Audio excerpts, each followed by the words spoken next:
시청자 여러분 안녕하십니까? 8월 25일 미국 주요 뉴스를 전해드리겠습니다. 오늘은 몇 가지 주목할 만한 행정명령 관련 뉴스부터 전해드리겠습니다. 각각 어떤 내용이 담겼는지 순서대로 살펴보겠습니다. 트럼프 대통령이 연방정부의 디지털 및 물리적 서비스 디자인을 전면 혁신하는 프로젝트 아메리카 바이 디자인 구상을 발표했습니다. 이번 행정명령을 통해 백악관 산하에 국가 디자인 스튜디오가 신설되며 초대 최고 디자인 책임자도 임명됩니다. 트럼프 대통령은 미국은 기술과 혁신의 선두주자지만 정부 서비스의 디자인은 낙후돼 있다고 지적하며 개편의 필요성을 강조했습니다. 현재 미국에는 2만 6천 개가 넘는 연방 웹사이트가 존재하지만 대부분은 사용자 친화성과 미적 완성도가 떨어지는 것으로 나타났습니다. 미국 정부 조사에 따르면 연방 웹사이트 중 모바일 성능이 우수로 평가된 것은 6%에 불과하며 45%는 모바일 호환성조차 갖추지 못했습니다. 또한 기존 시스템 유지에 막대한 비용이 소요되는 한편 국민들이 복잡한 절차로 인해 소중한 시간을 낭비하는 실정입니다. 국가 디자인 스튜디오는 중복 디자인 비용을 줄이고 일관된 디자인을 통해 대국민 신뢰를 높이는 역할을 맡습니다. 각 부처는 2026년 7월 4일까지 주요 사이트 개선 결과를 제출해야 하며 21세기 통합 디지털 경험법 준수도 의무화됩니다. 트럼프 대통령은 이번 조치가 정부 서비스를 빠르고 아름답게 만들어 국민의 삶의 질을 높이기 위한 것이라고 밝혔습니다. 전문가들은 이번 조치가 연방정부 서비스의 신뢰 회복과 국민 경험 개선에 중요한 전환점이 될 것으로 보고 있습니다. 다음 뉴스입니다. 트럼프 대통령이 오늘 오전 10시 워싱턴 DC에서 현금 없는 보석 제도를 폐지하는 행정명령에 서명할 예정입니다. 이번 조치는 수도 치안을 연방정부 차원에서 강화하기 위한 일환으로 이미 수천 명의 연방 요원과 주방위군이 DC에 배치돼 있습니다. 현금 없는 보석 제도는 피의자가 재판 전 석방될 때 보석금을 내지 않아도 되는 제도로 1990년대부터 DC에서 시행되었습니다. 트럼프 대통령은 이 제도를 재앙이라고 규정하며 위험한 범죄자들이 거리로 너무 쉽게 풀려난다고 지적했습니다. 백악관 관계자는 행정명령에 따라 DC가 제도를 유지할 경우 연방 지원금이나 주요 프로젝트 승인이 보류될 수 있다고 설명했습니다. 또한 이번 행정명령은 체포된 피의자를 지역경찰이 아닌 연방 구금시설로 이송하도록 권고하는 내용을 담고 있습니다. 트럼프 대통령은 국민의 안전이 최우선이라며 현장 치안 강화 의지를 거듭 강조했습니다. 그는 아울러 보석제도의 허점을 악용해 다시 범죄를 저지르는 사례들이 있어 국민의 분노가 커지고 있다며 폐지 필요성을 역설했습니다.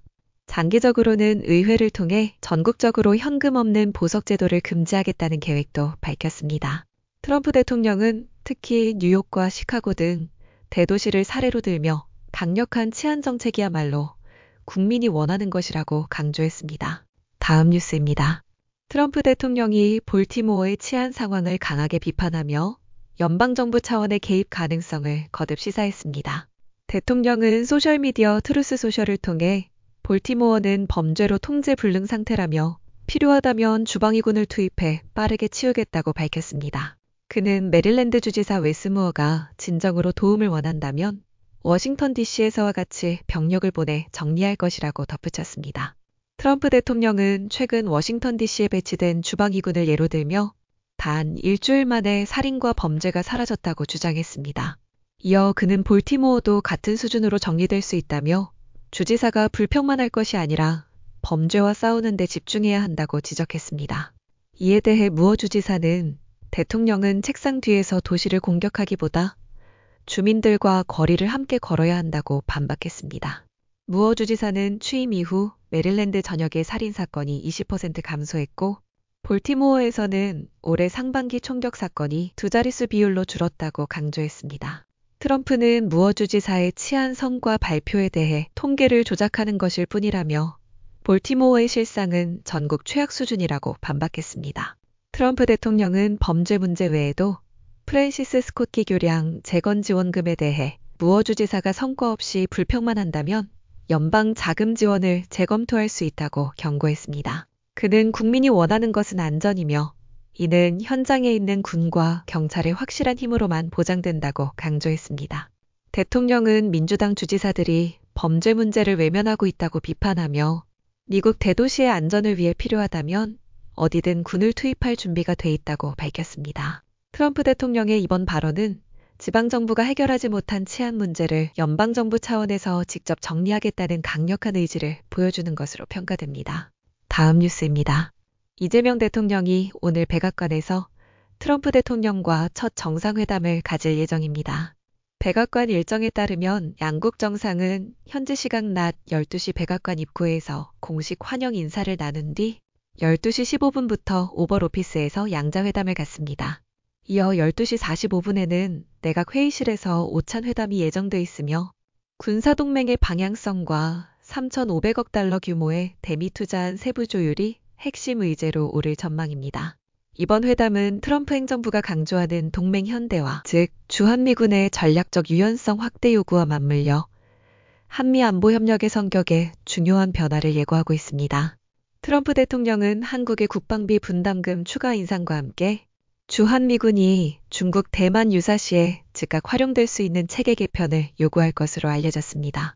경제 분야에서는 한국의 3,500억 달러, 약 486조 원 대미 투자 약속의 구체화가 주목됩니다. 이 투자에는 한미 조선업 협력을 명분으로 한 미국 조선업 재건펀드가 포함돼 있으며 대부분이 대출과 보증 형식으로 이뤄질 전망입니다. 트럼프 행정부는 관세 인하와 연계해 이 투자 흐름을 정치적 경제적 지렛대로 삼겠다는 입장이며 한국은 관련 조건을 조율하는 데 상당한 외교력을 요구받고 있습니다. 이재명 대통령은 방미 전 기내 간담회에서 실망은 드리지 않겠다고 밝혔지만 회담 과정이 순탄치 않을 가능성도 제기됩니다. 트럼프 대통령은 과거 정상회담에서도 직설적인 화법과 거침없는 요구로 협상 테이블을 주도해온 만큼 이번 회담에서도 방위비 분담, 전략적 유연성, 투자 조건 등을 놓고 날카로운 질문이 이어질 수 있다는 관측입니다.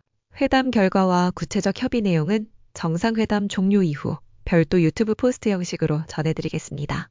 다음 뉴스입니다. 미국 국립공원관리청은 최근 세코이아 국립공원 내에서 발견된 대규모 불법 대마초 재배지를 철거했다고 밝혔습니다. 이번 작업은 국립공원 소속 연방수사관들과 토지관리국 요원들이 공동으로 수행했습니다. 현장에서 성숙한 대마초 2,377그루와 약 2,000파운드, 약 900kg의 쓰레기 및 관련 시설물이 수거됐습니다. 수거된 물품 중에는 반자동 권총과 함께 미국 내 사용이 금지된 맹독성 살충제 메타미도포스 약 1갤런이 포함되어 있었습니다. 해당 재배지는 2024년에도 적발됐으나 유해 화학물질의 위험으로 인해 올해에 이르러서야 본격적인 복구 작업이 이뤄졌습니다. 불법 재배로 인해 약 13에이커에 달하는 자연지역이 훼손됐으며 수로 변경, 대형 저수조 설치, 식생 제거와 산지 테라스 조성 등 광범위한 인위적 조작이 확인됐습니다. 현장에는 밀렵 흔적과 야영지, 간이 주방, 불법 산책로 등도 발견됐습니다. 대형 대마초 재배지는 하루에 수천 갤런의 물을 소모하며 이는 공원 생태계와 중가주의 수자원에 악영향을 미칠 수 있다고 당국은 경고했습니다. 국립공원 내에서 운영되는 불법 재배지는 지난 20년간 약 30만 그루가 적발됐으며 시장 가치로는 약 8억 5천만 달러에 달합니다. 현재까지 체포자는 없으며 국립공원 측은 제보 전화를 통해 시민 제보를 받고 있다고 전했습니다. 다음 뉴스입니다. 미국이 매년 필요로 하는 전략광물을 자국 내 광산에서 이미 채굴하고 있는 것으로 나타났습니다. 콜로라도 광산대학 연구진은 과학저널 사이언스에 발표한 분석에서 코발트와 리튬, 히토류 등 핵심 광물들이 대부분 다른 금속을 추출하는 과정에서 부산물로 함께 채굴되고 있다고 밝혔습니다. 하지만 이들 광물은 회수되지 않은 채 폐기물로 버려지고 있으며 환경오염 우려 속에 별도로 저장 관리되고 있습니다. 보고서는 단 1%만 회수하더라도 수입 의존도를 대폭 줄일 수 있다며 실제로 코발트와 저마늄은 극소량만 회수해도 미국 산업 수요를 자극할 수 있다고 설명했습니다. 문제는 경제성으로 연구진은 빵 반죽에서 소금을 꺼내는 수준의 난이도라고 지적하며 기술 개발과 정책적 유인이 필요하다고 강조했습니다. 미국 내 약 70여 개 금속 광산을 대상으로 한 이번 분석은 사실상 대부분의 전략광물을 회수 가능 자원으로 분류했습니다. 이 중 백금과 팔라듐을 제외하면 모든 광물에서 수입 대체가 가능하다는 게 연구진의 결론입니다. 환경, 안보, 경제를 아우르는 전략광물 확보전에서 미국이 갖고 있는 버려진 자원의 가치가 새롭게 조명되고 있습니다.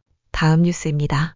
미국 뉴욕시가 자율주행 택시 도입을 위한 첫걸음을 내디뎠습니다. 자율주행 기술 기업 웨이모가 뉴욕시로부터 최초의 시험 운행 허가를 받았습니다. 이번 시험은 맨해튼과 브루클린 도심 지역에서 한 달간 진행되며 총 8대의 SUV 차량이 투입됩니다. 모든 차량에는 수동 제어가 가능한 안전요원이 탑승해 운행을 관리합니다. 시민 탑승은 아직 허용되지 않았으며 웨이모는 응급서비스 및 교통국과의 협의를 통해 허가를 취득했습니다. 이번 시험은 카메라, 라이다, 레이더 등 센서 성능을 실제 도심 환경에서 점검하는 데 초점이 맞춰져 있습니다. 웨이모는 이미 샌프란시스코, 로스앤젤레스, 피닉스 등지에서 자율주행 택시를 운영 중이며 뉴욕이 상업적 자율주행 서비스 도시로 확장될 수 있을지 주목됩니다. 마지막 뉴스입니다. 미국 서부 지역 곳곳에서 대형 산불이 동시다발적으로 발생하면서 캘리포니아와 오리건주를 중심으로 대피령이 내려졌습니다. 가장 큰 피해가 집중된 곳은 캘리포니아 나파 카운티의 와인밸리 지역으로 피켓파이어는 6,800에이커 이상을 태우며 확산 중입니다. 22일 목요일 칼리스토가 인근에서 발생한 이 산불은 일요일 자정 기준 진화율이 11%에 불과하며 600여 채의 건물과 주택이 위협받고 있습니다. 소방당국은 1,200명 이상의 인력과 10대의 헬기를 동원해 진화에 나섰으며 야간에는 드론과 야간 전용 헬기까지 투입해 대응에 총력을 기울이고 있습니다. 피켓파이어는 2020년 11,000에이커를 태운 글래스파이어와 같은 지역에서 발생했으며 당시 경험이 현장 지휘에 중요한 역할을 하고 있다는 평가입니다. 불길은 마른 초목과 과거 화재 이후 쓰러진 나무들에 의해 빠르게 번지고 있으며 고온 건조한 날씨와 낮은 습도, 바람까지 겹치면서 진화에 어려움을 더하고 있습니다. 일부 지역의 대피령은 해제됐지만 여전히 약 150명에 대해 강제 대피 명령이 내려져 있으며 360명은 대피 준비 경보 상태에 있습니다. 한편 오리건주 중부에서는 플랫파이어가 확산 중으로 4천여 가구가 대피령 또는 대피 공고를 받은 상태입니다. 해당 지역 역시 가파른 지형과 극심한 고온으로 진화 작업에 난항을 겪고 있으며 일부 주택이 소실된 것으로 전해졌습니다. 기상당국은 향후 뇌후 가능성도 예고한 가운데 당국은 화재 확산 방지를 위한 전방위 대응을 이어가고 있습니다. 이상으로 오늘의 뉴스를 마칩니다. 시청해주셔서 감사합니다.